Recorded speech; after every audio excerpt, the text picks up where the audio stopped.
In 1914, the British decided to merge the northern and southern protectorates with the Lagos colony, creating a single country called Nigeria. This move was less about unity and more about making the map look nicer. In these early days, resistance to the British was like scattered raindrops, local and uncoordinated. But as the years passed, the winds of change began to blow. By the early 20th century, a new generation of educated Nigerians began to question colonial status quo.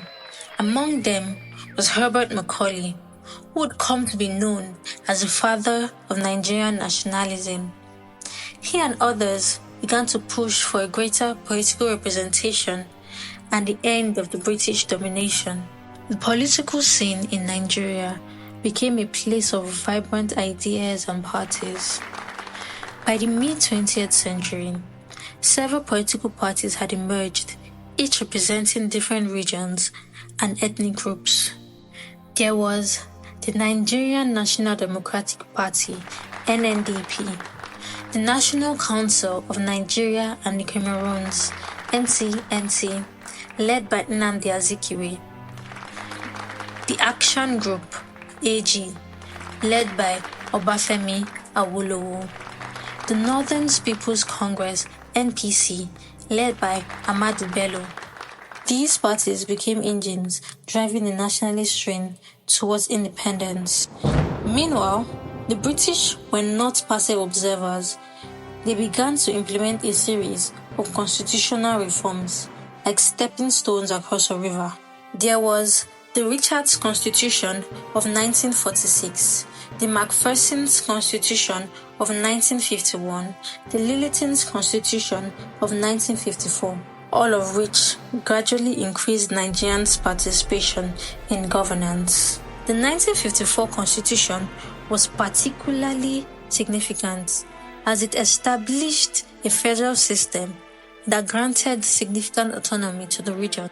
By 1957, the eastern and western regions had achieved self-governance, and the northern region joined in 1959. Full independence was in the horizon, but not yet within grasp. In the late 1950s, the Nigerian leaders sat down with the British to negotiate a timeline of independence.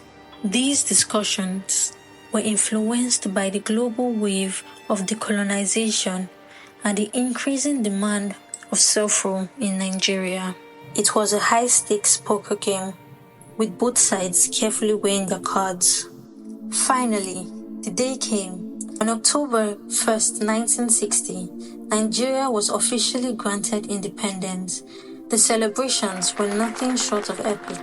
Sir Abubakar Tafawa Balewa became the first Prime Minister, and Nnamdi Azikiwe took the role of Governor General, later becoming the first president when Nigeria became a republic in 1963. This momentous day marked the accumulation of years of struggle, negotiation, and political activism. It was a journey that showcased the determination and resilience of its people and their leaders.